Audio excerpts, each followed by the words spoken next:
Hey mama, it's been a while, but I think I finally see this life ain't about the thrills or the ways of society. I'm growing tired of all the things everybody says I should be. I just wanna be left alone to do whatever I please.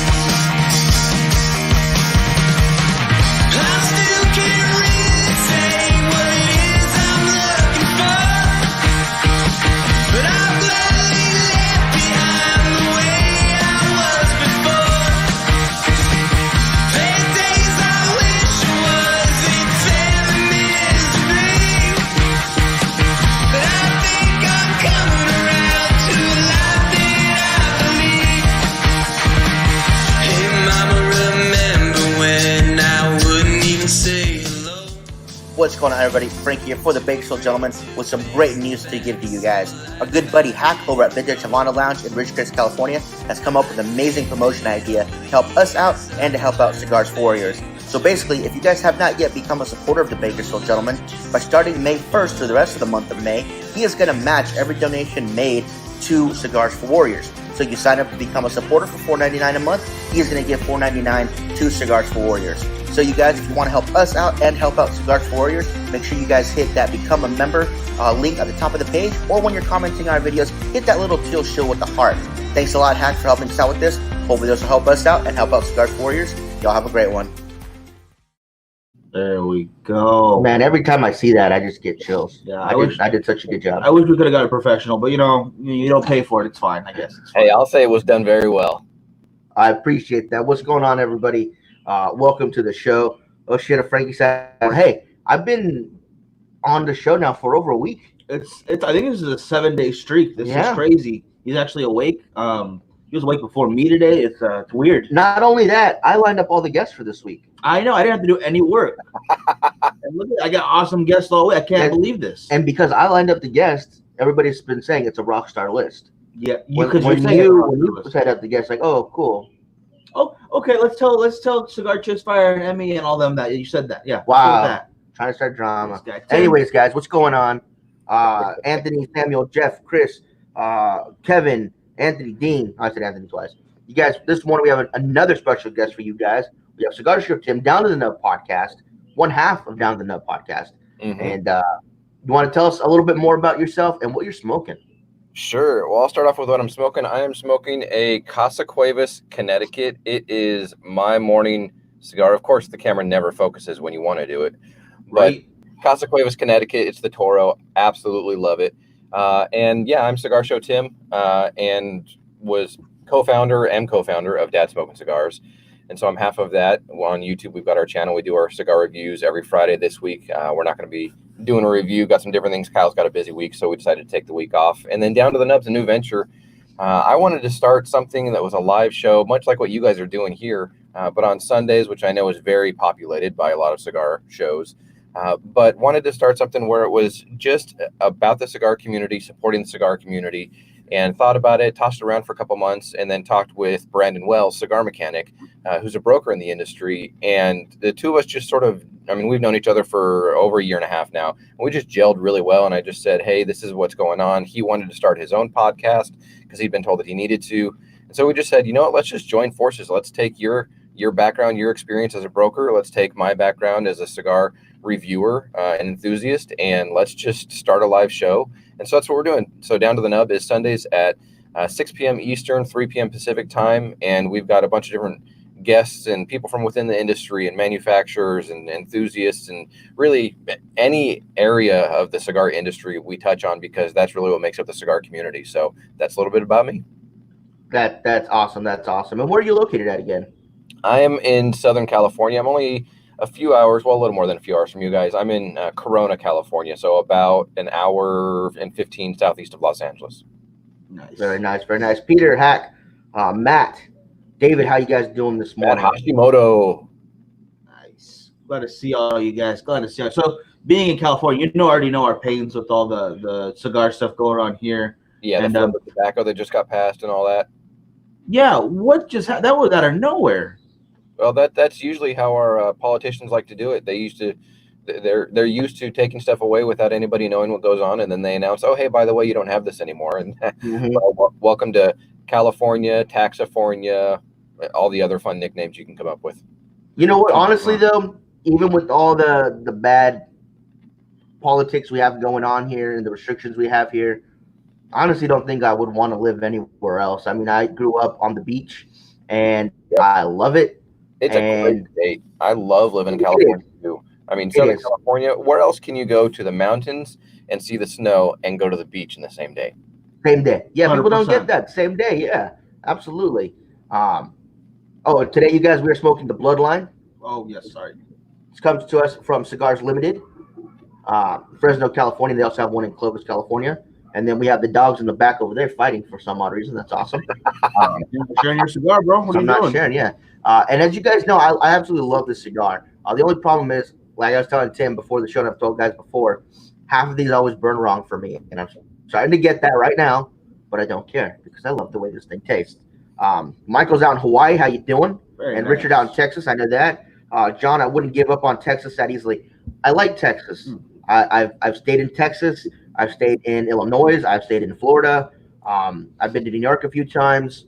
I even lived in Mexico for a little bit, but I would not want to live anywhere else. I just don't think I would. And I've been to Texas. Texas is a great state, and the hospitality mindset and true patriotic mindset, patriotism, whatever the word is that I'm not able to say this early in the morning.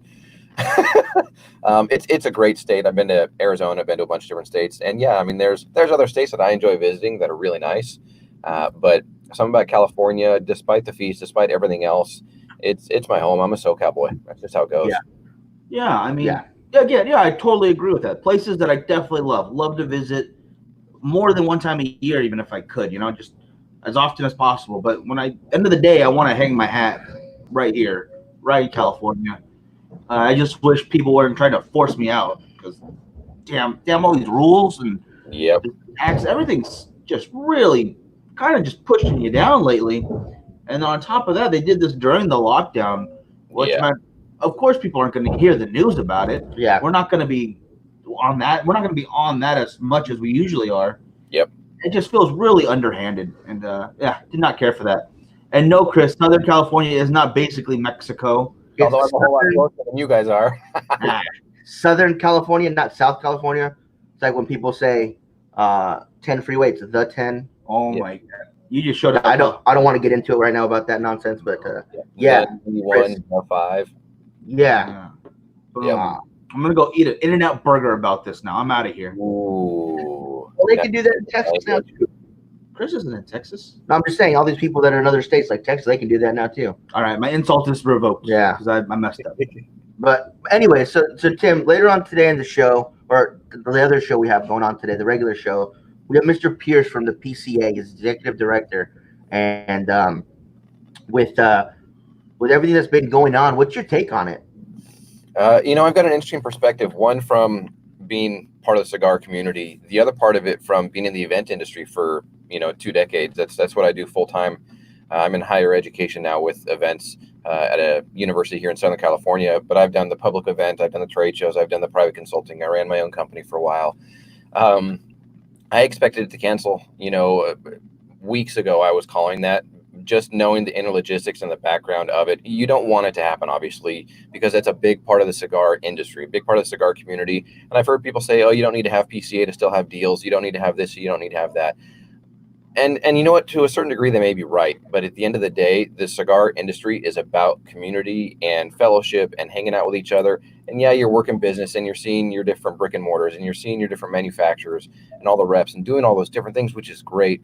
But I sadly saw this one coming just because of, one, knowing the event industry well enough, and two, with all this COVID stuff going on, I got put on a task force for the university I work at to sort of go through and understand what was going on. And some of the information I was getting, it was just not going to happen. But I understand from their perspective, PCA had to make a decision when they felt it was right, that they knew, unfortunately, one way or the other was going to hurt them financially. If they went forward with it, it was going to hurt them financially. And if they didn't go forward with it, obviously there's deposits and things that are going to hurt them financially, and whether they're getting the money back, whether they're not, all those different things. At the end of the day, it's unfortunate PCA isn't taking place. And I think, and I'm not going to try and take attention away from PCA, I think it's only going to help TPE build even more because everybody said it was such a great show. But PCA's got a heritage. PCA's got years behind it, and PCA's got a following to whatever level you want to equate that to. And so it's unfortunate that it's not taking place. Oh, 100%. I mean, yeah, it's almost got, a century worth of shows behind it now? Yeah, it started in 1934. So the first actual trade show. So, yeah, it's getting up there. It's pretty close. Oh, yeah. Thank you, Chris. You don't pronounce the S in Illinois. Then you continue to do so. Damn straight I'm going to do it. Oh, my God.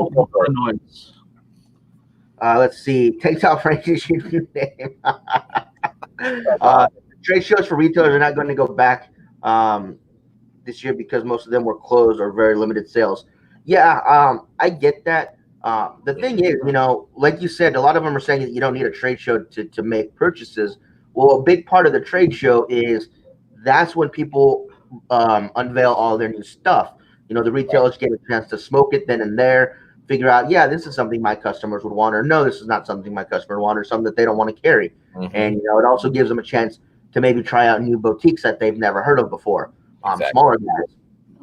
And you can't do that unless you're there, Not these little boutiques aren't going to send out thousands of flyers and free samples just to everybody that owns a shop. So that's actually a really big part of it that I was thinking about. It's like La Sonrisa, we talk about them a lot. They're super small. They're from Phoenix, Arizona. And, not a whole lot of people know about them. And not a whole lot of people would carry them if it weren't for the show because they don't advertise like everybody else. They don't have that kind of money, which I understand. Oh, yeah. And so you can't really look at an order sheet and say, oh, yeah, let me get this, and that. And if you haven't tried it, you're taking a gamble. And especially out here in California, when we're paying the taxes we are, you don't want to take that gamble. Oh, no. And there's so many boutiques that are coming up and around. I mean, I recently checked out Casa de Sueños. We did a review on that with Dads Smoking Cigars. Great cigars. And they're another, boutique that doesn't have a lot of attention around it.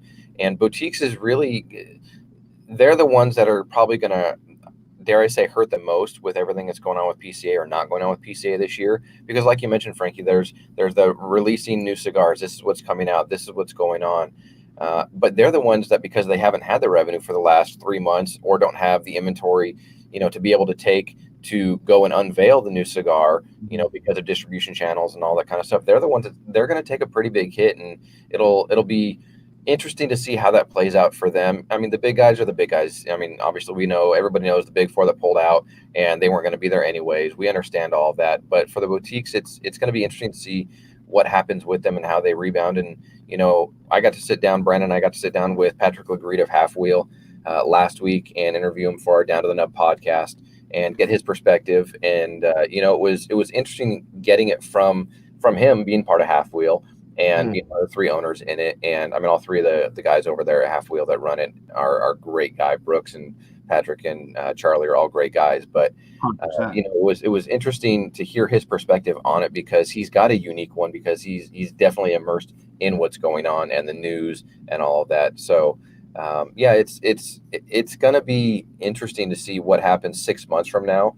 Because I hear a lot of people saying, oh, well, then maybe the industry will realize trade shows isn't the way that it needs to go, and manufacturers will partner up with lounges to do cigar releases, or they'll do regional releases or things like that. And we don't know which way it's going to go at the end of the day because we don't have a crystal ball.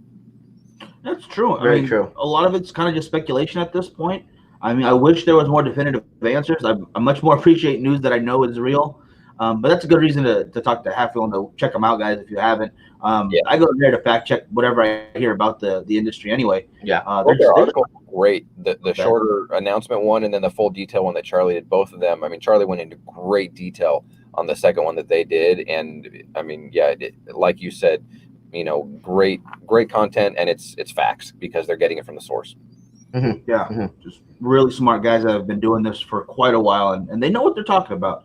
In fact, honestly, sometimes if they're speculating, it's probably because they've got a good hunch and they've been around. They know what they're doing, and I love them. And let's see. Michael says, "What is this? The Las Balinas Dark Seas." I have not tried that. Yeah, me neither. The name is amazing, though. I would love to see the band. If you could send us a picture, that'd be cool. Yeah, absolutely. Chris checking in from Vintage Havana Lounge. Rich Chris, how you doing? and Isaac as well. Mark, Richard, says morning, fellas. How you doing? So back to the PCA announcing that they had shut down, and you saying you've been in that industry before as an event person. Now, one of the theories that was going around was they weren't announcing that they were canceling because they were waiting for the expo to cancel on them, so they wouldn't be held financially responsible. Is that something that you think was a major factor, or do you think that they were just really hoping that it would open back up? I think it was a big factor. They've got, and talking with Patrick, and I won't give numbers away because it's not my place to give it. PCA has money in the bank. They've got a stockpile. Kudos to them for doing that, and for what they make on the show annually, and for what they do with CRA and all the different legislative lobbying that they put forward. Them canceling, when it comes to a venue, when you cancel your contract with a venue, you either, depending on how the contract's written, you either lose your deposit and a percentage of what they would have made in revenue, you lose just the deposit, or you're held responsible for the full boat. And that could be everything from catering and the private parties that they're putting on to, everything that encompasses, from concessions and all of that. They could be held responsible for a portion of all of that. And so they've got to wait and make a decision that's smart for them. And I think that's why they waited to the point that they did, because they had to see what it was going to do to them. And maybe they were back, behind the scenes negotiations. And I'm sure there were of, hey, we're going to come. We've been with you for years. This is what we bring, annually to Las Vegas. This is what we bring to the different casinos. This is what, all those different things. And I think they just needed to sit back and they needed to go, what's going to make the most sense? We know somebody's going to take a hit, whether it's the venue side or whether it's us as the producer side. And I've been involved in that for so many years to see. I mean, I've seen events that have dumped $250,000 into marketing, and they expect 10,000 people to show up for a concert, and they have 1,500 show up, and half of those were comp tickets. And I can equate that to not PCA having that big of a dip, but they couldn't guarantee that they were going to get the people there. I mean, I know manufacturers that I've talked with that said, it just wasn't going to pencil out for us. And so we don't care whether they roll over our deposit or whether they keep it. It doesn't really matter to us, because we'd rather count that loss than hope there's people that are trusting enough to be around other people to show up to the events. And that one absolutely makes sense. I mean, it's just how it goes in the event industry. So many county fairs are canceling because they can get 60, 80, 100,000 people there in a day, and they can't guarantee that they're going to have the gate admission come through. They can't guarantee that they're going to have enough people there and attendees to make it worthwhile for all the commercial vendors. And so, PCA, getting back to the main question, they had to wait, and I think they had to negotiate and figure out what was going to work out best for them despite all the circumstances. And at the end of the day, canceling the event was a decision they were forced to make, essentially, that was out of the venue's control and out of their control because of what's going on. I mean, I own and produce the Pacific Cigar Show, which is a very, very small event, comparatively in the industry. We had to postpone that because that's just the way it went. And that's, taking place in Arizona. It's all booth seasons. But we had to do that too. And fortunately, we were in a place where it didn't hurt me very much financially at all to do it, because of the way it was set up. But you've just got to be able to make those decisions and make them in a way that makes sense for everybody, and lets them know that at the end of the day, yeah, you've got a bottom line that you need to hit. But really, really, when it comes down to it, caring for the people and the attendees and having their trust and knowing that you've got their back health-wise is the most important. And I think that actually goes to also what Chris was saying, because he's also saying, talk to the retailers and the manufacturers. And I actually had that exact same idea, Chris. So I told Miguel, get on it. Yeah, so I got on it, and we started hitting up as many of the different retail shops that we knew of, that we are friends with owners and whatnot. Try to get their side first, and that's a great idea too, Chris. Though manufacturers is a good place to talk to next. Absolutely. And honestly, I just feel how important the trade show is, because of very few industries left. It's a handshake deals going on as much as in the cigar industry, where people are still very trusting of each other, and for good reason. People are trustworthy, I think. Yeah, and I mean, obviously, there's still contracts. There's still you got to fill out your sheets. You got to do all that.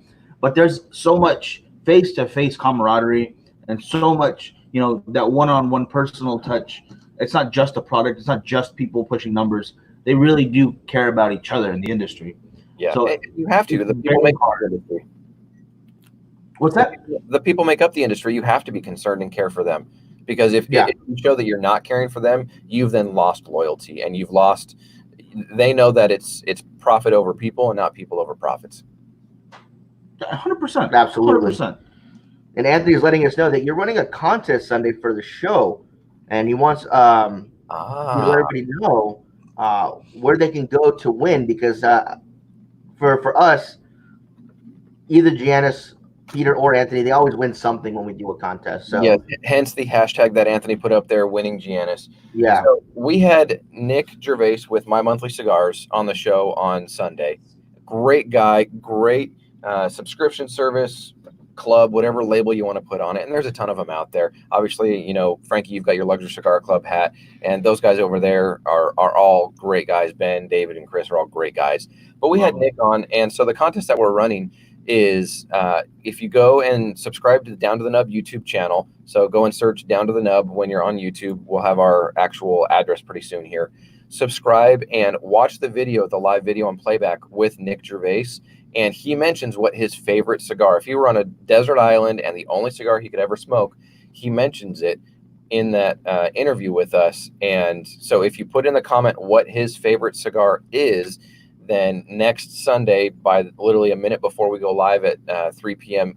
Pacific time, all of the comments are going to be pulled down, and we're going to randomly select someone, and they're going to win free the Robusto membership for June. They're going to win the June box from My Monthly Cigars with 4 cigars in it. And so that's what we've got going on. So if you want to jump over to Down to the Nub's YouTube channel, I would greatly appreciate it. Brandon and I would. Subscribe, watch that video, put your answer in the comments, and we'll see what happens. But that's the contest. Okay. See, I messed up because I answered during the live show with Black and Mild. So I know that I had got the correct answer. I just have to put it on the YouTube. Got it. Okay. Yeah. And so yeah, anybody that's got the comments and the ones that were in the live, we're going to, because you can scroll back through those also. We're going to go back through those. Anybody that answered and puts in the comment what Nick's favorite cigar is. And yes, there was Black and Mild and, you know, Swisher Sweets and this one and that one, all sorts of answers were put in there, which were fun. But that's what the contest is. And that's really what Down to the Nub is about, is getting people in the cigar industry exposure mutually, get the consumer exposed to the people in the industry and get the industry exposed to the people in the community, because they support each other, especially through all this time. I mean, all the deals and the drive up, pick up, and all the things that were going on and still are going on within the industry for the brick and mortars. The cigar community has to support the lounge and the brick and mortars. And I heard Rob Jones with Cigar Talk Podcast, a good friend of mine. And he even said, one person he was talking to said, look, the brick and mortars are there to support the consumers in their good times. This is when we need to support the brick and mortars through their challenging time. And I couldn't put it any better myself. And so that's what Down to the Nub is about. It's about supporting the community as a whole. Not 100% right. I mean, we can go to the fun events all the time when they're actually happening. That's great. But if we're not there on the day-to-day level, how do you put on those larger events? How do you justify keeping your shop open if people aren't going? Exactly. So it's a matter of customers just supporting your locals. I love that. Mark, I don't know where that's at, so I'm not exactly sure what you're talking about. The fairgrounds at the Mark, yeah, you'll have to help us out with that one, brother. Yeah. And then Chris is saying, Tim is totally right about new boutique brands. They'll have a tough time without the show. On the other hand, most of the manufacturers and retailers have strong relationships already, and they won't have a problem working. Yeah, absolutely, you're right. It's a phone call away. But it definitely hurts to see some of the new guys that have great products coming in not get that kind of same exposure as they would have with the event happening. Yeah, and I agree with Chris about the boutiques having a harder time. You know, we were talking to Tim earlier before the show about how we do the show when we go, because we go both as media and we go as testers for Cigars and More, which is a fun way to do it. Right. And you know, a lot of the times with the bigger companies, you know, even though they're not going to go apparently this year when they have it, you know, Altadis in general, Michelle doesn't really even go there. They just say, okay, Michelle, this is new. This is what you need. And they send him over a form and he just signs it and that's it. But yeah, for the smaller companies, they just can't do that. You know, he has to, as a business owner, you know, he has to sit down and say, okay, I have 5 shops. What shop would this go in? You know, would this sell? What could I give up for the space for this product? You know, because you're not bringing in just one tiny box usually. Usually you're getting an entire list of stuff that you have to bring in just to be able to have it. So, yeah, those decisions have to be made, and without having it there to try, a lot of them aren't going to take that gamble. Yeah, Casa Cuevas is the sponsor of Dads Smoking Cigars and my studio here. And I mean, Lewis was going to be doing a release there and doing some different things. And now he's sort of retooling what that's going to look like, whether he partners with another event or however that goes, that's yet to be determined.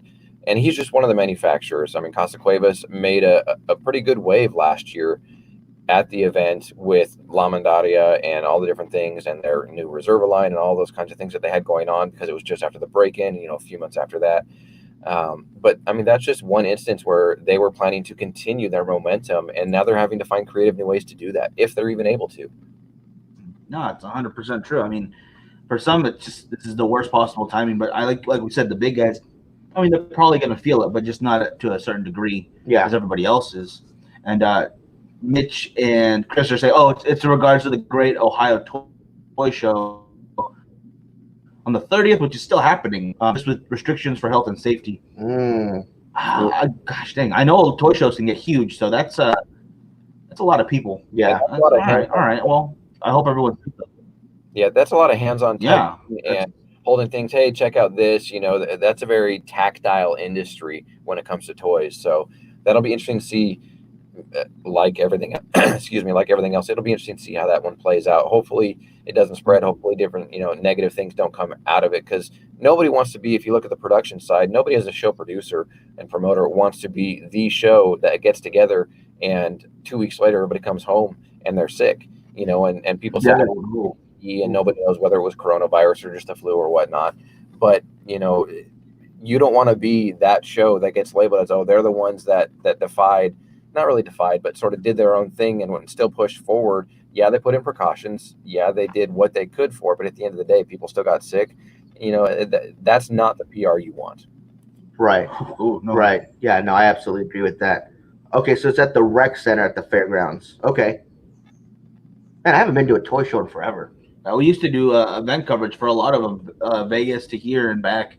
And they were a lot of fun. You meet a lot of like random celebrities who are just into toys. And never expected that kind of stuff. The ones that we're going to, at least the ones that I know of, they've all canceled for this year.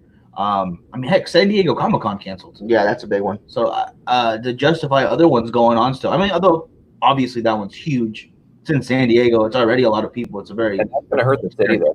That's going to hurt the city there in tax revenue and everything. I mean, millions. Oh, yeah. 100%. Oh, yeah. Yeah.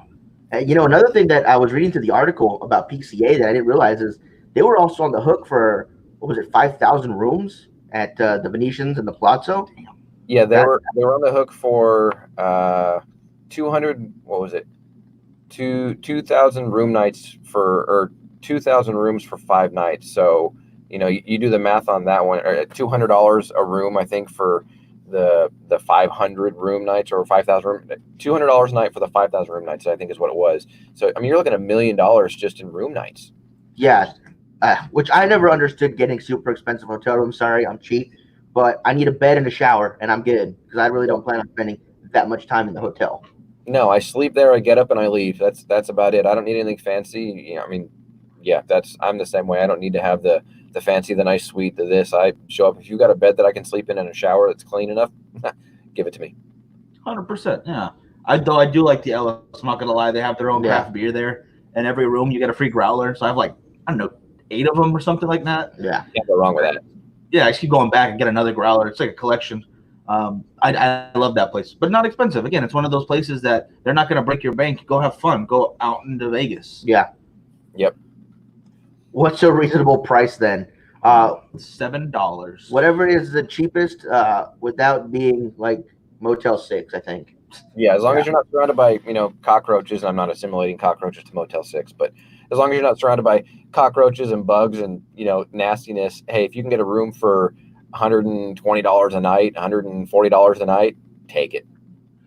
There was actually, when I was doing the film stuff back and forth to LA, a lot more than I was now. There were some hostels I would stay at because they were cool enough. Like, hey, you're not really traveling, but you can stay here. Just make sure you have something that shows you're going back to Bakersfield. and that would save me so much money. It's like $20 a night, and you meet some of the craziest cool people at those places. So again, just a bed, somewhere to shower, let me do my thing.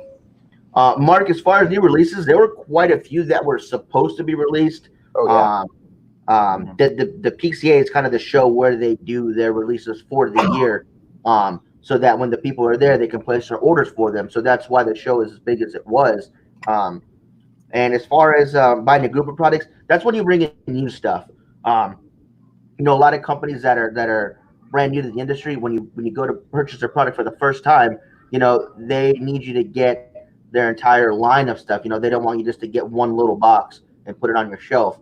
You put one box on a shelf and you're going to lose that box. It's going to get, lost with everything else. So they want a nice little footprint in your store. So when you're bringing them in for the first time, you're getting, the Robusto, the Toro, the Lancero, the whatever in every size, every cigar that they make. So they have that footprint. Of course, when you have the bigger companies and, let's say Fuente, and they're coming out with the new Opus, but you already have all the other Fuente stuff, then you can go, let me get a few boxes of that Opus and just that Opus, because you already have the rest of their stuff and you order it throughout the year anyways. When I mean that they want you to buy a large number of stuff, it's just because they're a new company and they're a new product going into your store for the first time. Well, and a lot of these brick and mortars are ordering for, between a quarter and half of the year in what they're going to do in sales. And so from the brokerage side or the rep side, whether they're in-house or whether they're an independent broker, that's a big hit to them as far as, income and revenue, because they're used to going and placing 10, 20, 30, $40,000, orders with some of the larger brick and mortars and getting all that stuff, set for the next quarter or 6 months or whatever it may be.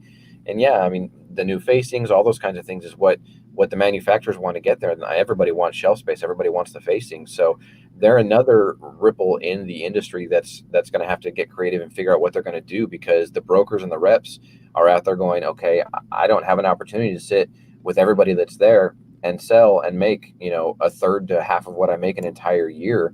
So I'm going to have to figure out another way to do that. And they're still going to do it. They're going to be creative. Look, the industry's been creative up to this point so far in finding new ways to engage with the consumer, whether it's virtual herps, whether it's doing live shows, whatever it may be, getting out there and being interviewed. They're still doing what they can to be in front of people. And like that, they're going to have to find a way to do that with the sales moving forward now. No, 100%. Yeah. And they have been very creative. I love seeing all the content that's coming out from the manufacturers themselves. Like Michael Giannini from Ventura has been doing a lot of online stuff. Yeah. Keeping everyone informed. And I really appreciate that. Mm-hmm. Not just a lot of companies are doing that. Oh, and, yeah. I know I'd like to get them all on the show, and I'm glad to see them all doing their thing, though. I get so lost because I want to watch everybody. And then all of a sudden I think there's like 20 some hours worth of content every week now, if not way more.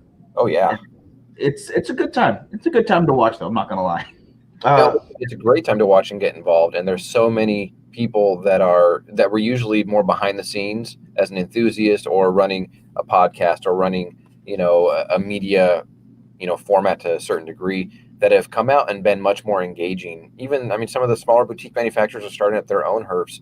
One of them, Steve with Frontline Cigars, he's been doing his own herps, and he's partnered up with Michael Giannini and Ventura and, all these different people to still stay relevant and staying fresh in people's minds. And that to a certain degree will continue. I think that's going to be in some ways the new format. When you're not able to do an event, it's going to be virtual. There's virtual cut and lights taking. Luxury Cigar Club this Friday is going to be doing a live cut and light with Casa Cuevas and Cuevas Jr. Yeah. And so, if you're able to jump on and do those kinds of things and be creative with that, I think you'll come out just fine. Yeah, I absolutely agree with that. Tobacco in my mouth. Mark, as far as the Midwoods guy goes, I would just say those sizes as an example. Obviously they'll negotiate what all sizes they're going to bring in. Yeah. Maybe they just bring in the larger 3 size because, that's what people smoke there. And they know their customers, so they'll be able to do that. And about the smaller buying groups, sometimes a couple of shops will get together and buy stuff. Cigars and More, that's actually how they're able to do so much, is because the owner has 5 shops. So when he's buying for all 5 shops. And, the one that we go out of Bakersfield, it's a more mixed clientele, whereas El Segundo, right by LAX, is that higher end stuff. I guess the Lakers have gone in. Mike Tyson was there, so he gets the higher end people. So he knows he's going to take the higher end, the Opuses, the Atabays, Lord Byron, all that stuff. He's going to have that there prominently because that's what people are buying. So some of the smaller guys, they can get together and make a bigger check and purchase more stuff, and then they split it up however they want. But again, it's all about that footprint. Guys don't want to just sell one box and have their box get lost and then you not reorder. Their idea is, well, if we can get them in, you guys will see them there, people will buy them, and then you'll reorder them. So yeah, them just selling one box at a time is not the way that I don't think a lot of them want to do business. But that's just my opinion. And then we're coming up to our time. Oh, we're a little over our time right now, guys. But there's one very pressing question I have, and Tim, it's gonna be a rough one. How's the coffee? How's the coffee? Yeah. It's good. So I was telling you guys before we came on live that I bought my own green coffee beans. For those that don't know, I'm a coffee snob. There's just no other way around it. I've got more equipment for making coffee than 3 people need to own. But don't tell me you used instant coffee this morning. What? Yeah, and stir it around, and then that's not coffee. That's dirty water. But no, the coffee is good. What I did is I got some Ethiopian Yirgacheffe coffee beans, green coffee beans, roasted them here at home, and yeah, it's good. I'm not complaining. I'll keep drinking it. Nice. Glad to see that happening. So when are we going to see your brand of coffee out there? Well, let's wait and see. There are some things that I may already own a domain for it and social media handles for it and some different things. So it will be small batch roasted coffee, and we'll see what happens in the future. But yeah, it's in the works. I love it. Awesome. Love it. All right, brother. I think we're gonna have to wrap it up. We're going over our time. We got more stuff to do today. Yeah, we got to get over to the club and nervous about later on today. Gonna be honest. Yep, and I'll be tuning into that because I'll be curious to see what's going on, what he says, and how everything is sort of explained in a good way. Not that he needs to, but it is what all is said. 100%. Yeah. Thank you so much for being on. Can't wait to have you on again too. Oh, thank you so much. Don't forget, you can find Tim on Down the Podcast, and you guys go live every Sunday at 3 p.m. our time, right? Yeah, 3 p.m. Pacific, 6 p.m. Eastern. You can find me. Send me a DM if you want to connect. I'm at Cigar Show Tim on Instagram, Twitter, everywhere there. Follow Down to the Nub. It's at Down to the Nub and all the different socials. And then Dads Smoking Cigars. Kyle, really, just the last thing I'll say, Kyle, Dads Smoking Cigars is Kyle's baby. And I know Frankie and Miguel, you guys know this from when we hung out at Fuente Fever last year. And he's actually in the driver's seat of Dads Smoking Cigars now. For a long time, people associated me with Dads Smoking Cigars as it got going, which is great because I'm half of it. But Kyle's the driving force with Dads Smoking Cigars now. I'm still a part of it, absolutely a contributor. But follow Dads Smoking Cigars. It's at dads_smoking_cigars on Instagram. Find us, connect with us. We'd love to engage with the community. Awesome. Love it. Awesome. All right, guys, that'll do it for us. We'll see you guys at 11:30. So, man, 3 hours. Yeah, not too far away. Woo. All right, guys, don't forget to tune in and share the video, you guys. Thank you so much for sticking with us. Wow, we went over quite a bit. It's awesome. See, that's what happens when you have good guests on. It's true. That's why you let me I appreciate it. It's been fun. I love connecting with you guys. All right, man. Hopefully we'll be able to get together soon, have a cigar in person, over the internet. Exactly. All right, guys, y'all take care, and we will see you guys in a little bit, guys. See you guys. Have a good one.